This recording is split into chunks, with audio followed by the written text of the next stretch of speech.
Welcome to Eventual Millionaire. I'm Jamie Masters, and today I have back Bobby Casey. He runs Global Wealth Protection, and literally he was one of the first few millionaire interviews I did way back when it was audio only, which I barely remember like 4 or 5 years ago. Thanks so much for coming back on the show today. Hey, Jamie. Thanks for having me. Pretty excited about the show, and it looks like I am actually in not exactly your hometown, but really close. I know. I was so excited. He's actually in Portland, Maine right now. I'm like, why am I not there? He's in an RV with his kids taking around town. So how is Portland doing well without me? Is it, hopefully I mean, it's shaky? it's crumbled a bit. It's crumbled a bit, but I've seen a lot of rough around the edges stuff here. I heard it was a lot better 5-6 years ago, but it seems like they'll probably pull through. It's kind of a crisis, but they'll pull through. I know. They can listen to my show and at least feel like they know me from there. Thanks for making me feel better, Bobby. So why don't you go through and tell people what global wealth protection is? Because I remember the very first, and most people, it's been such a long time, heard about sort of your beginnings as an entrepreneur. But tell me exactly what you do at Global Wealth Protection. Okay, so basically the basis of what we do is we help entrepreneurs and investors internationalize their business, their wealth, and their life. That's kind of our tagline. We have a lot of different things we do to accomplish those goals. Kind of the core of that is consulting, because it's a very personalized strategy we take with each client. I have a lot of clients that are e-commerce clients, maybe authors, maybe they're investors, they're digital nomads. They're doing a lot of different things. And so there's not like a blanket scenario that works for everybody. So it's very much a consultative approach. And then kind of the back end of that is we do a lot of corporate structures, both in the U.S. domestically, and we do a lot of offshore corporate structures and trusts, private interest foundations. We help people set up banking and financial relationships in other countries. We help people establish residency and second citizenships for people looking to internationalize in that way, people looking for investment and real estate opportunities in other countries. So that's kind of the back end of what we do. But on the front end, we just kind of work one-on-one with clients to help them find their path to internationalize their business, their life, and their wealth. So what's funny is a lot of people are like, oh, that's for somebody else. But when you start talking about authors and digital nomads, those are the people that are listening, or the people that want to start something where they can travel and have the freedom. So a lot of people will be like, well, but I need to have $1 million in assets before I chat with you. What are the types of people that should be thinking about this? Like where wealth wise? Yeah, that's a good point, because there's a lot of people. You're right. A lot of people have that thing that says, like, I'll give you an example. I had a call with a client a couple of months ago, and it was an intro call, just a 30-minute intro call. And he was like, yeah, I thought I'd get a little bit of information, but I'm not sure really I'm within your target niche of clients. I said, okay, well, tell me a little bit about it. And he told me his situation. Turns out the guy's got about a $10 million net worth. So in his mind, he was thinking that he didn't yet reach that threshold, and a lot of that's perception, because from talking to him, a lot of his sphere of influence are 50 to $100 million net worth people, and so he felt like the low man on the totem pole in his circle of friends. So he felt like he wasn't within that realm. But the reality is, I have tons of clients that are, guys running some e-com business, or they're selling products on Amazon that are just traveling and enjoying their life, living all over the world. I've got a lot of clients that,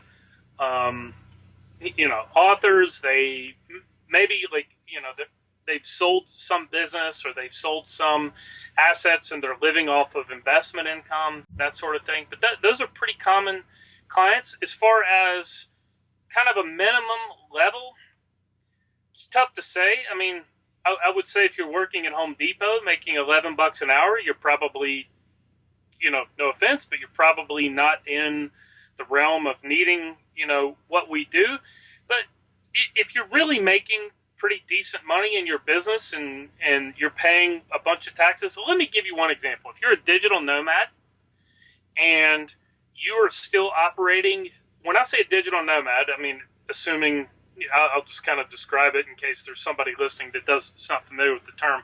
Basically, you're someone who does not have a home base. You're bouncing around. Typically, you're bouncing around. Maybe you're living in Southeast Asia for a while, then you're living in South America for a while. Maybe you go back and visit family and friends in California for a while, and then you're back gone again for a while. So that's what I would consider to be a digital nomad. Now, myself, I consider myself to be a digital nomad as well. I do actually have a home base in a couple of different places, though.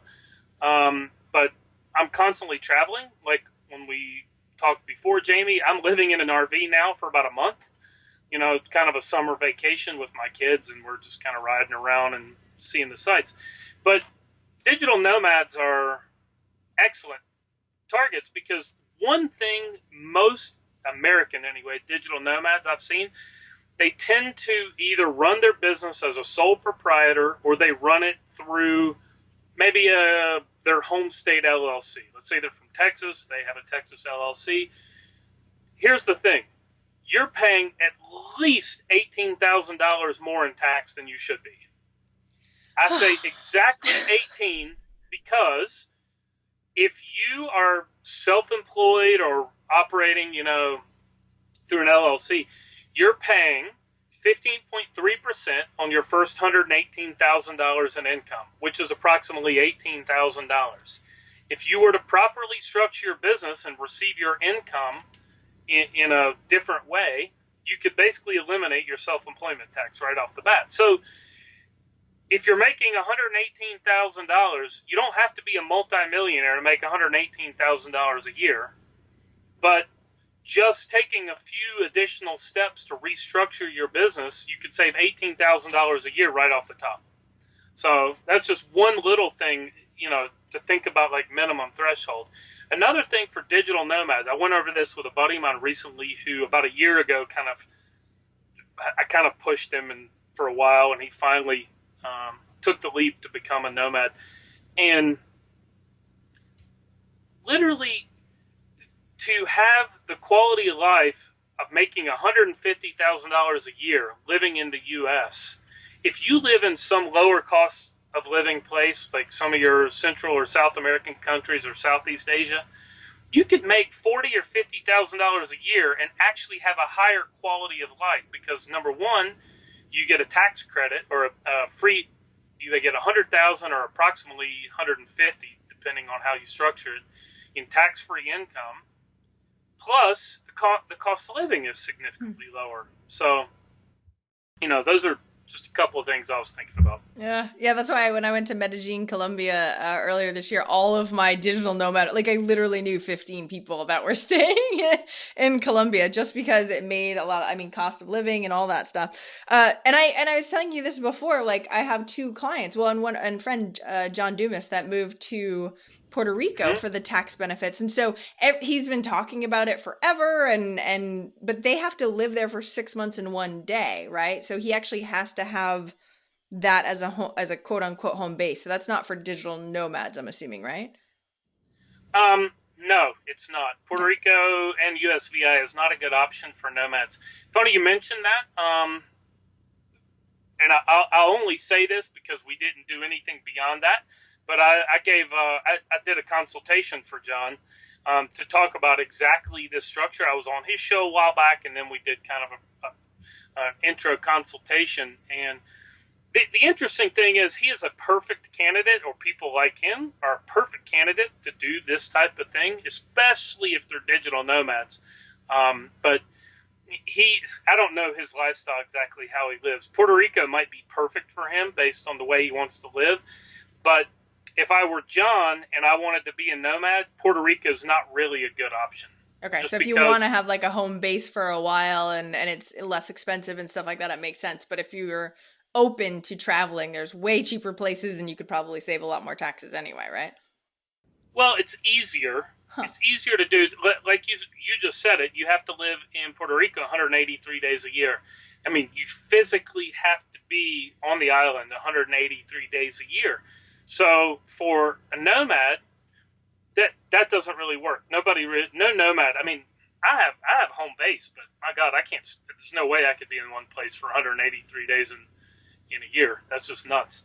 That's so hilarious because I'm like, I love my house and my children. That's the thing that wouldn't work for me. So like, even though my asset and my whole team is virtual or in the States, but don't work here, I technically could travel. Traveling with my children constantly and either having like somebody, homeschool them just does not sound fun. Being in an RV with my two children, stuck with like teaching them homeschooling stuff does not sound fun to me. That's all. But that's the only way I can I can take advantage of the digital nomad stuff, right? Because I wouldn't be able to do it. Yeah, you have what you call a foreign earned income exclusion, FEIE, foreign earned income exclusion. And I'm talking purely to Americans right now. Depending, like British Commonwealth citizens, people from the UK or Ireland or Canada, Australia, New Zealand, they have a different. There's different options for them, and if you're from mainland Europe, you have different options also. But for Americans, you have the foreign earned income exclusion, which gives you about $100,000 a year in tax-free income on earned income. Earned income. Okay. Not somebody who sold a business for $1 million and gets $100,000 a year in dividends, because that's considered passive income. But if you have $100,000 in earned income, you can take that tax-free. Plus, you get a housing allowance for. It depends on what country is your home base, you're claiming as your residence base, but it's around $50,000 a year for housing allowance or housing deduction, depending on. So you're technically allowed to have a home base, which is good, right? Yeah. Well, I say a home base. It's more of a complicated tax question, but you have to claim some countries so you get the deduction based on those numbers. So let's say, for example, you say, I'm going to call Panama my home base. I think, if I'm not mistaken, Panama's around $40,000 a year. You basically write yourself an employment contract where your company pays you a salary of $100,000 a year plus a $40,000 housing. I see what you're saying. Okay. And this is why it's so personal to people, because you're like, okay, every country has different things and where do you want? And it's right. So particular. Like Hong Kong is about $80,000 a year, for example. So if you live in Hong Kong, I don't know if you've ever been to Hong Kong, but Hong Kong's stupid expensive.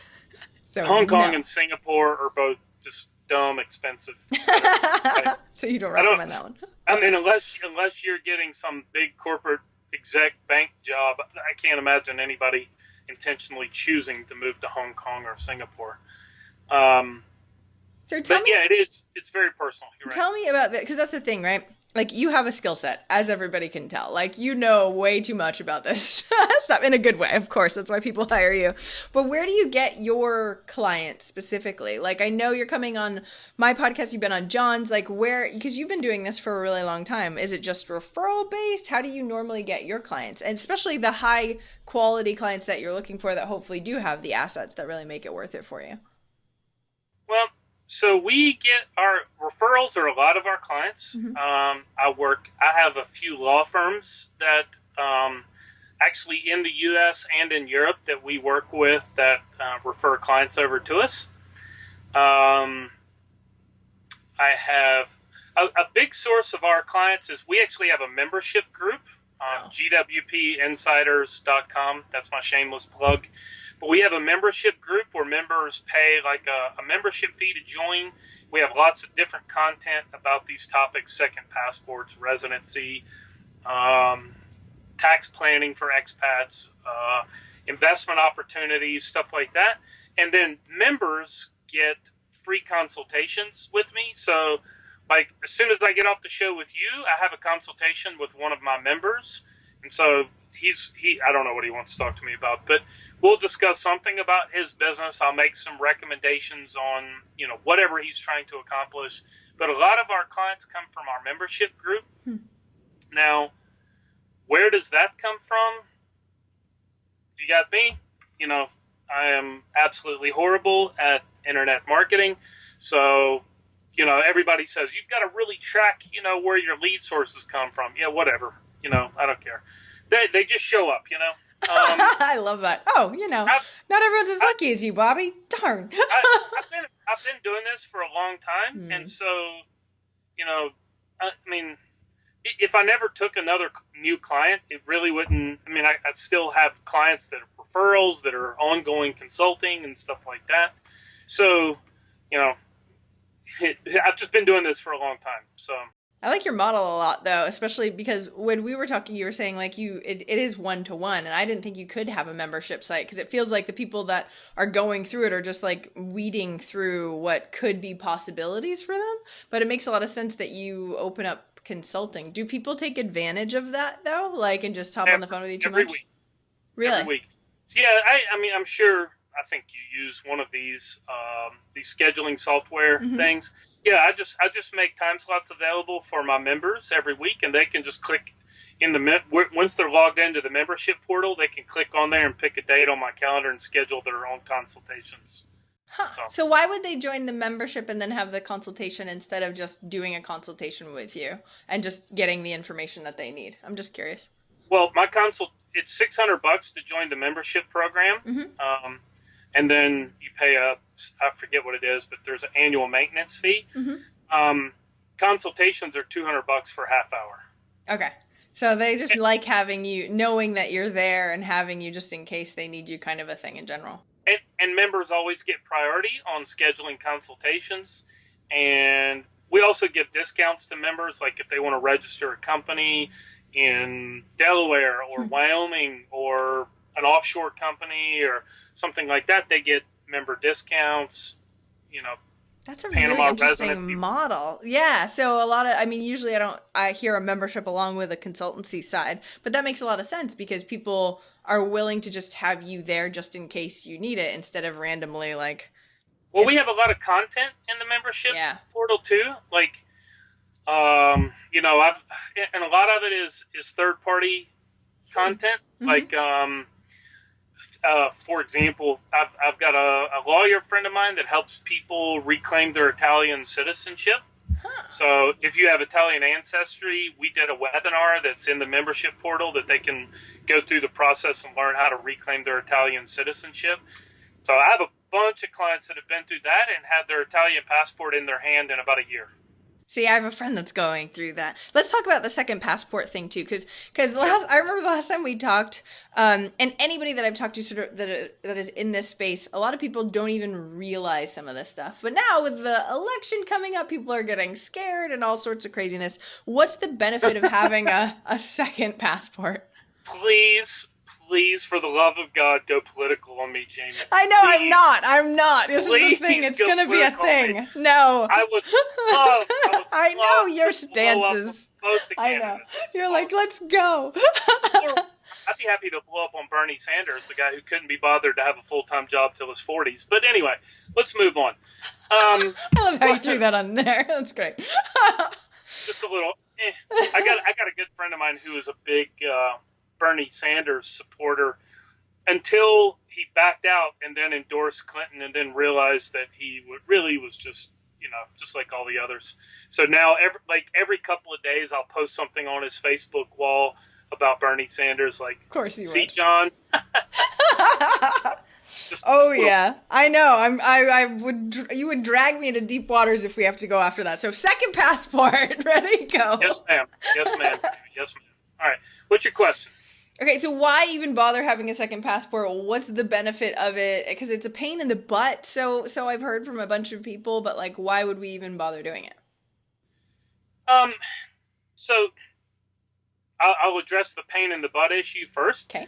Um, Getting a second passport can be cheap, easy, or quick. Really? Okay. Yep.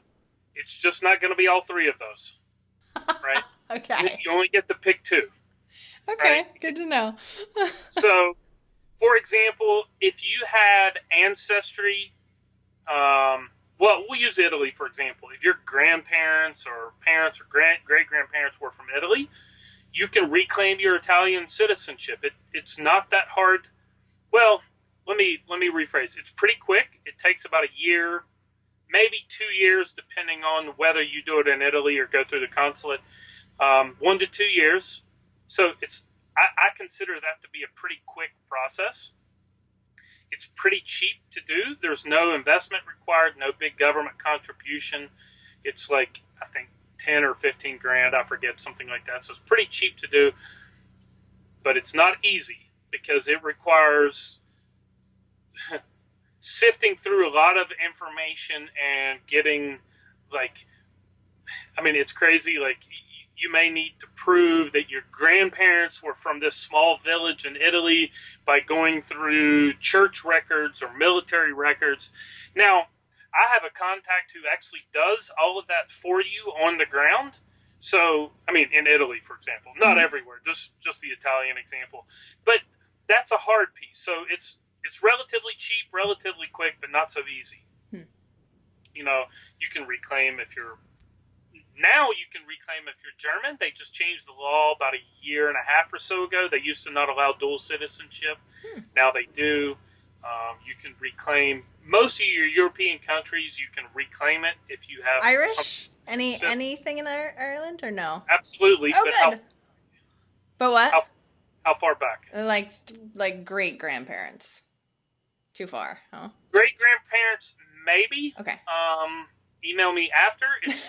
It is possible, but it is. I can give you a law firm to talk to there, okay. But it's much trickier if it's great grandparents. There are a couple of loopholes, but if it's grandparents or parents, it's fairly straightforward. When you go one more generation, it gets a bit trickier. So what's the benefit? Like if I were to go down that route, why would I even bother? What would be the main benefits? I'll get to the benefits just in a second. Let me finish this. So ancestry is always your best. Okay. Always. Well, okay. Almost always. I mean, if you're from, Ethiopia or something, that's a terrible passport to have. So not a great option, but I mean, it's still, a good secondary option to have. I mean, really, if you're from Ethiopia or Iran or something like that, they're not great passports, but it's still a secondary option. And I'll tell you why in a minute, why options are good. The other way is very quick and it's very easy, but it's expensive. Okay. That's basically buying your citizenship. Okay. There are economic citizenship programs out there. Several in the Caribbean. There's St. Kitts and Nevis. There's Grenada. There's St. Lucia's, a new one. What else? Dominica.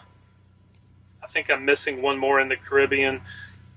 In Europe, you have Cyprus. You have Austria. You have Malta. Now you have Portugal, where you can buy citizenship. So there's a few others, but they get really expensive.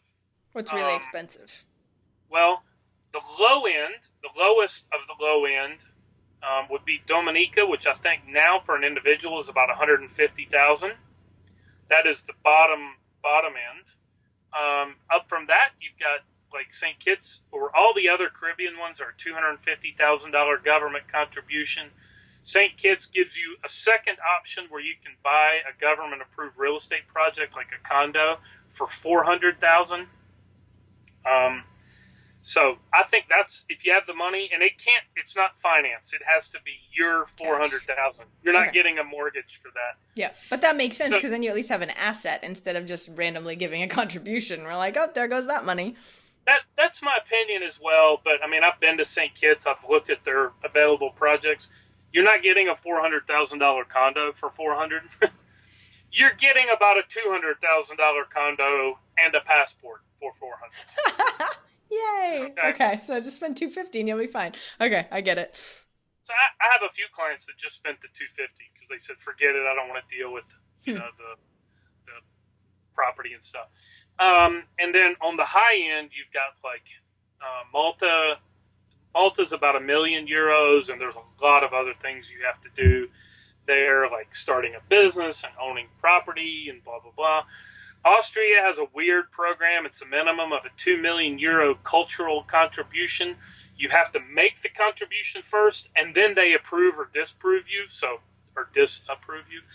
That's horrible. Yeah, it's crazy. Ugh. donate like 2 million euros to, I don't know, a museum or something, and then they say, yes, you got it, good job, or nah, we don't really like it, but you've already donated the money at that point. So So you just do 250,000 every other place, and that way you've got a bazillion. No. Okay. so That's nuts. Portugal's a new one. I actually haven't even looked into that. That's a fairly new one. You Huh. could Google search Portugal. I think it's called the Golden Passport Program or something like that. Hmm. But I think it's expensive also. I think it's €1 million or more. That is your quick and easy but expensive route, right? Okay. Now, it depends on your definition of expensive. I have a Russian client who's probably worth in the $50 million range. So for him to spend $250 to get a St. Kitts passport really wasn't that big of a deal. But if you're worth tens of dollars, the $250 might be a bit of a stretch of your budget. Yep. And then lastly would be to naturalize as a citizen in a country. And that is for a long-term strategy, naturalization. I believe naturalizing is a better option than an economic citizenship program, because you can go, in your case, I believe in Ireland, if you have ancestry but you're not able to immediately reclaim, I think they have an expedited naturalization program for Irish ancestors. Nice. Okay. I know the UK has that, for example. If you have British grandparents or whatever, you can go and live in the UK for 1 year and you can reclaim your citizenship in the UK. I believe Ireland has the same thing as well. So I think naturalization is a little bit better of an option just because it's a more stable, you're getting a better passport. Like you can end up moving to Panama, for example. It takes about 6-7 years, but Panama is a very good, stable, very economically sound country you can claim citizenship in. But it takes like 6 or 7 years. It takes a long time for you to actually naturalize. Okay. So it's cheap. Mm-hmm. It's easy, not so quick, right? There's a few places that claim you can naturalize as a citizen in 2 or 3 years. For example, Belgium says you can naturalize in 3 years. The problem is it's really hard to get permanent residency in Belgium. Then you can only naturalize after 3 years of permanent residency. Yeah. And so it's hard to claim permanent residency to start with. And then you get caught in a tax trap in Belgium, paying like 75% of your income. Yeah. So it's not a great option. Ecuador claims you can get it done in 3 years, but I don't know anybody that's ever been able to do it so quickly. And so why would we do this, though? Because this is the thing. It sounds like a huge pain in the butt for time, money, and everything else. So why even go down that route? Because we're supposed to have, especially for the U.S. citizens that are listening, they're like, we're supposed to have the best passport ever, right? So why would we do that? Yeah. Ironically, the U.S. about 10 years ago did have the best passport in the world. I don't think I'm not sure they even make the top 20 anymore. Wow. Germany actually is the best passport in the world now, according to most reports. Okay, tell me more about, like, why would we get second passport? So why? Yeah. The why is options. For example, you get, in your case, let's say you can reclaim your Irish citizenship. You now have access to live anywhere within the European Union because the European Union has free rights of travel. The TFEU, Treaty of the Functioning of the European Union, allows rights of establishment, free rights of the people within the European Union. So there's 28 EU member states, or at least until the UK in a couple of years exits. So right now there's 28 EU member states that gives you free rights of establishment in any of the European Union countries. So if you took a year to go claim your Irish passport and you decided, you know what, I want to go live for 6 months in Spain. You have no restrictions. You want to go live on the beach in Spain or Portugal or Croatia for 6 months. You have no restriction. Whereas as an American citizen, you can only be in the European Union up to 90 days within a 6-month period. That's why all my friends have to bop back and forth and go all over the place and like, okay, it's been this many here and then I have to go there and it's a pain in the butt no matter where you go. Now, Okay. I'll give you another interesting.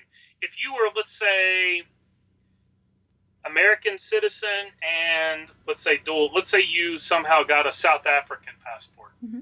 South Africa is really not that great of a passport as a travel document, but South Africa has visa-free entry into the European Union and the Schengen zone. Huh. So, if you had both, Yep. and you wanted to live year-round in Europe, you fly. Let's just pick Spain for example. You fly into, I don't know, let's say Malaga. On your U.S. passport, you stay for, let's say, 89 days. You fly to, I don't know, let's say, Tbilisi, Georgia. Okay? Spend a long weekend in Tbilisi, Georgia.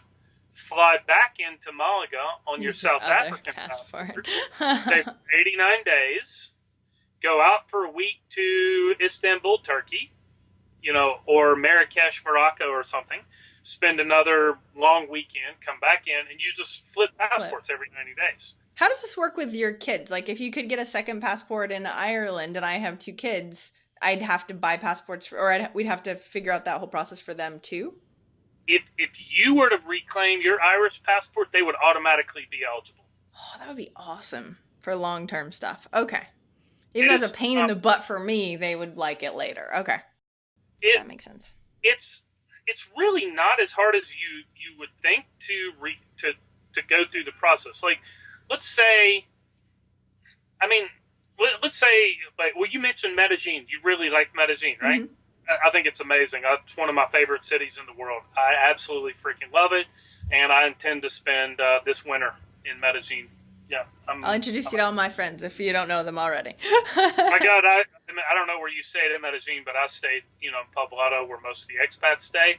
And every morning I would go to breakfast in one of those little places, or I'm sitting at Pergamino having coffee, and 4 or 5, 6 people would walk by. Hey, Bobby, what's up? And I was like, I knew, like, immediately, like, instantly getting into town, I already had a network of, like, 30 or 40. Seriously, you're like, oh, them. And then you walk by them in the street, and you're just like, I feel like I'm in America. Like, literally, it was half my friends were from Austin. I'm like, oh, I feel like I'm in Austin, but somewhere else. Is crazy. It was crazy. Yeah, it was nuts how many people I ran into. It's, honestly, Medellin, if you are running any type of location-independent business, would be one of the top places in the world I would park myself, because the networking opportunities there with other like-minded people is unbelievable. It's crazy. Incredible. Right? I need to learn Spanish, though. I learned that was one thing I couldn't with the Ubers. I'm like, I don't know where I'm going. Okay, this is great. Definitely need to speak at least some minimal amounts of Spanish there. Yeah, not me. Yeah, it was great. I mean, you're living in Texas. You'll pick it up soon. Yes, I'll have to. But take Colombia, for example. Let's say you just want to go live somewhere else. Go move to Colombia. It's really easy to get residency in Colombia. It is. Okay. It is. Yeah, it's very easy. You can buy property there, and I think is a great option right now because the Colombian peso is really low relative to U.S. dollar terms, making property a complete bargain there. Cost of living in Colombia is really low. You can if you buy property, you can get a 5-year residency visa, and at the end of 5 years, you automatically qualify for citizenship anyway. So no matter how long I stay there, as long as I have a secondary home there, I would in 5 years. It doesn't have to be like my primary residence. No. Oh, okay. So if you went down to Medellin and said, "Hey, I'm gonna buy this condo," maybe it's just an investment. Yeah. Right. You don't even care about living there. You want to go buy a condo, let's say $150,000. Yep. And as an investment, you can get a 5-year residency visa, which is great also because Colombia is within the Mercosur. Mercosur's kind of sort of like the European Union of South America. So once you have your residence card for your what you call your cedula in Colombia, you actually can go visa free to all of the rest of South America. Almost all. Okay, that's killer. Well, and flights So, to like, as an Medellin from American, here are if like you wanted to go to $300. Brazil, You could just go like no problem. Okay. right? Yes, if you wanted to go to Brazil, you have to have a visa. Argentina, it's a visa upon arrival, but it's still a couple $100. But if you had your cedula from Colombia, you can actually travel within, I think, if I'm not mistaken, the almost all of South America is Mercosur minus what is it? Guyana, French New Guinea, Suriname, and Bolivia, I believe. I think the rest of it's in the Mercosur. But so now you have this condo there. Maybe you go visit it every once in a while. You stay there, go drink coffee at Pergamino or whatever, and you do dumb things in the square in what's it called? Right in Poblado. What's the name of that main square? Yeah, the one that's everybody was there. Yes, Parque. And 5 years later, I mean, you do have to speak Spanish, by the way. You will have to learn Spanish. Yes, but, I will. Just brush up on your Duolingo app, I guess. But 5 years later, you can apply for citizenship and you get your passport. So it's not necessarily it's hard to accomplish. It's just, you have to take a few necessary steps and wait your time if you go through the naturalization process. But it makes sense of doing it sooner rather than later. And then my kids get the passport for that anyway, because I have one anyway. It would be because mommy's a Colombian citizen. Yes. Kids automatically become Colombian. They're going to have to learn Spanish too. I think they're actually better at Spanish than me. They learn it in school better than me, which is so sad. Okay. Having a second passport, though, it gives you a lot of options. I mean, I could tell you, like, just from a business standpoint, banking and business opportunities are closed off to a lot of Americans. It's just not, if you're an American citizen and resident, there's a lot of investment options that you cannot participate in. A lot of it's because of U.S. regulations, and there's like investment products that can't be sold to Americans just because of SEC regulations. They have to be, in order to have American investors within, let's say a fund, for example, in order to have an American investor in this, quote, offshore fund, let's call it, they would have to be a registered investment fund with the SEC. They don't even have to be in the U.S.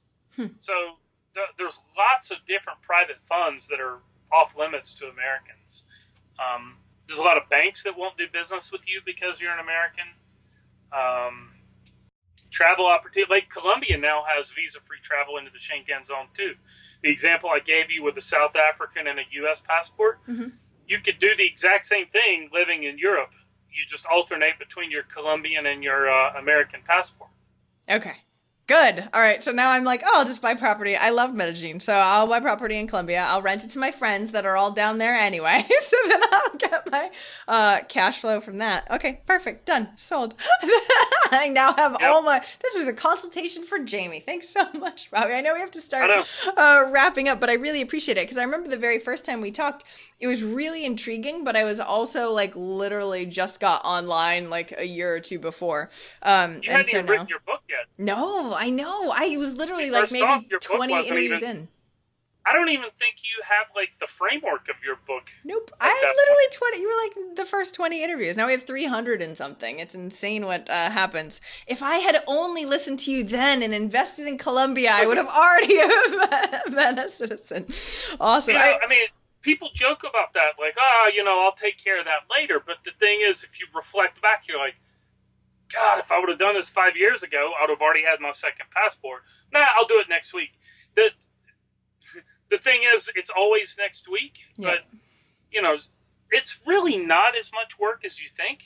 I'll just give you one more example. This is a new one I just learned about. I haven't researched it in depth yet, but Georgia, the country, not the one where the capital is Atlanta, Georgia, the capital is Tbilisi, is a very beautiful country. It's great, especially if you like snow skiing. Also, they have nice beaches on the Black Sea. But it's the only country I know of where you can live completely visa-free up to 360 days a year. You don't have, it's just a tourist, automatic 360-day tourist visa. It's great for digital nomads if they just, and it's a very low cost of living place. Tbilisi is a beautiful city, Huh. but it's also extremely easy to get your residency, your permanent residency, and then the same type thing. You get your permanent residency done, and you don't do anything. You just wait till your 5 years is up, and you apply for citizenship. But you don't have to live there either. It's just like Colombia, where you can just own a property or something like that. Huh. Yeah. Can you have a don't mortgage in necessarily those though? Like, because that's the thing. Like, can you actually get a mortgage, or do you have to put in like the 200 grand cash in order to start? So, in Colombia, for example. Yeah, or in Georgia. Well, in Georgia, you could probably get a mortgage. Probably not wouldn't be that difficult. Colombia, no, you're not getting a mortgage as a foreigner. But there's a positive to that side. The positive is they're not going to have a real estate bubble there because everybody pays cash. But I'm thinking like I could get 3 friends to go in with me and buy a place together. Can you not do that? And then have and just put cash down on it? Or can you not do that? Well, you'd have to invest. I believe it's a bit more complex, but basically in order to get the 5-year residence visa, the minimum investment amount is 689 times the minimum monthly salary. Okay. So many logistics, such a pain in the butt. Okay. Yes. So this is why you know all this stuff. Fluctuates every year.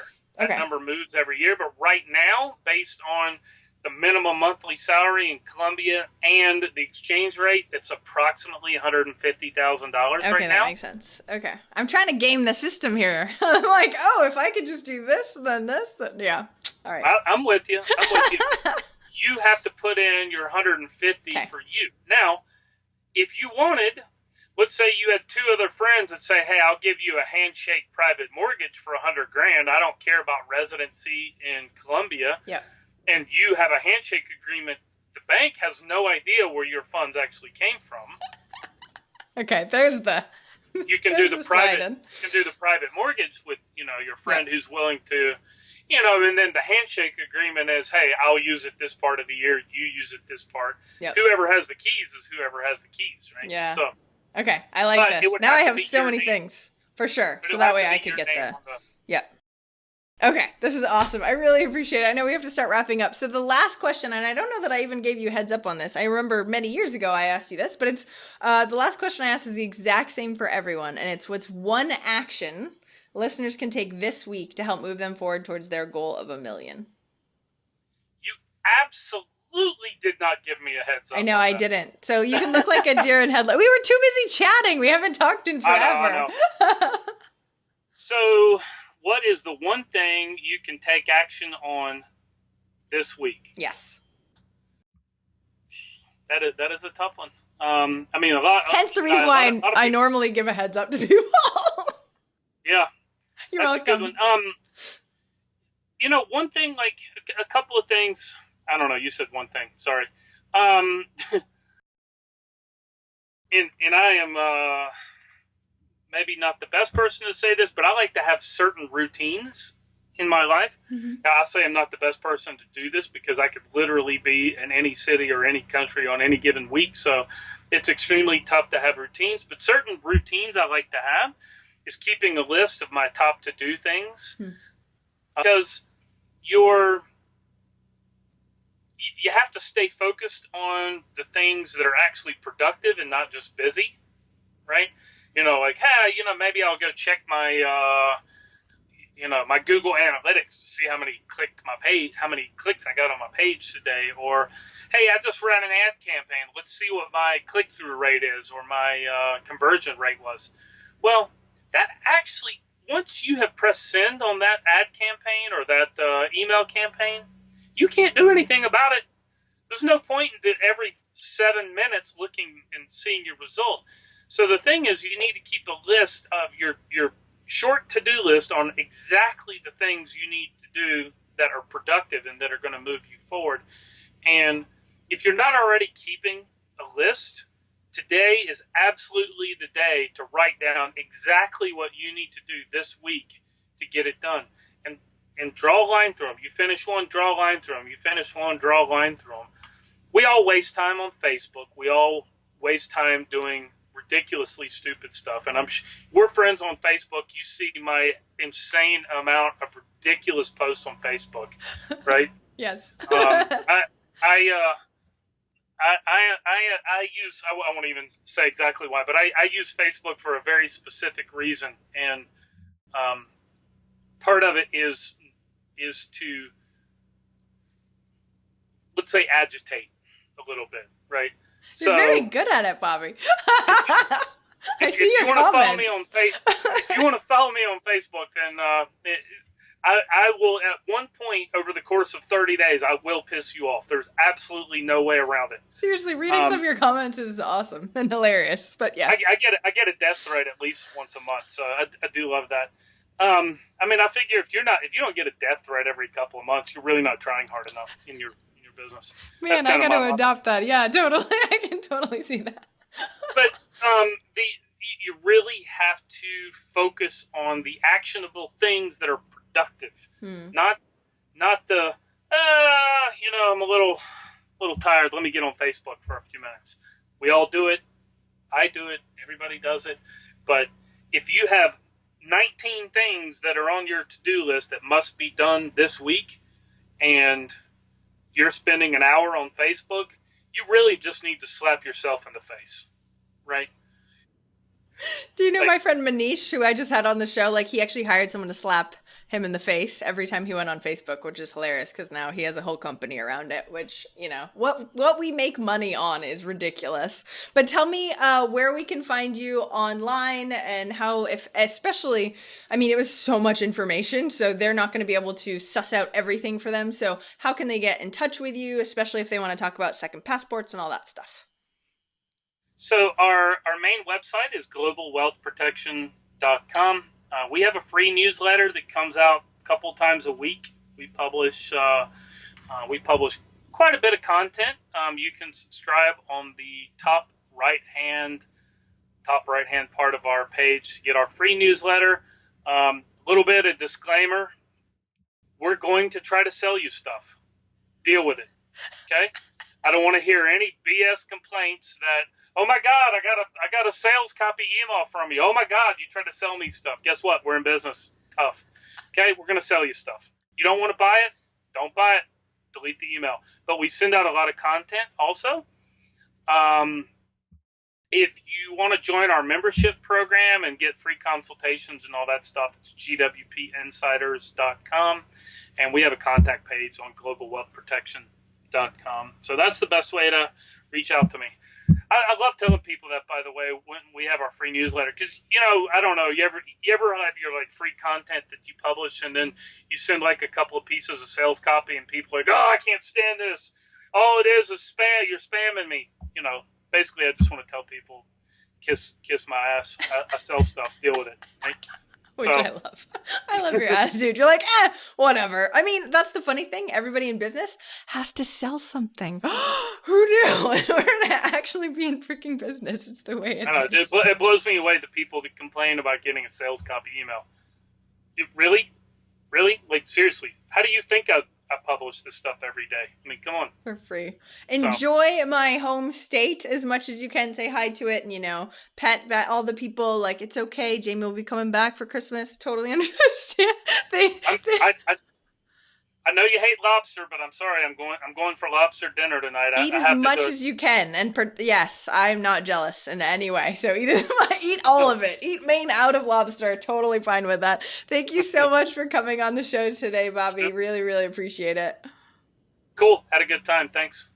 I hope you enjoyed that interview. And if you want more like it, go to eventualmillionaire.com. If you click on the millionaire case studies, you will see over 200 millionaire interviews. I don't want you to get overwhelmed, of course, but I do want you to pick the one that might make the biggest difference in your business today. So what's something you're struggling with, and take a look and see if one of those could specifically help you. Don't just take information for information's sake. I want you to be able to take the information, have it applicable to you right now. You use it, you take action, you see results, you come back and go, Jamie, that was amazing. That's what I want. So go check out eventualmillionaire.com and click on the millionaire case studies. Thanks.